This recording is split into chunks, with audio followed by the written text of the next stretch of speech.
तर नमस्कार मित्रांनो, हे बघू आता तुम्ही हे आपण याला चौलाई फल्ली असे म्हणतो। तर मित्रांनो, आपण 2.5 बाय 2.5 वर अशी लागवड केली आहे याची।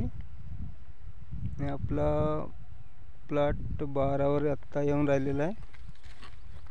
तर मित्रांनो, हे अशा याच्या शेंगा असतात।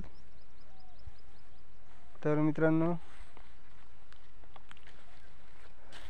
याला आपल्या भागात काय म्हणतात हे कमेंट करून कळवा।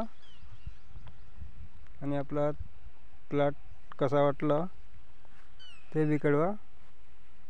याच्याबद्दल आपण नंतर व्हिडिओ बघूया पूर्ण।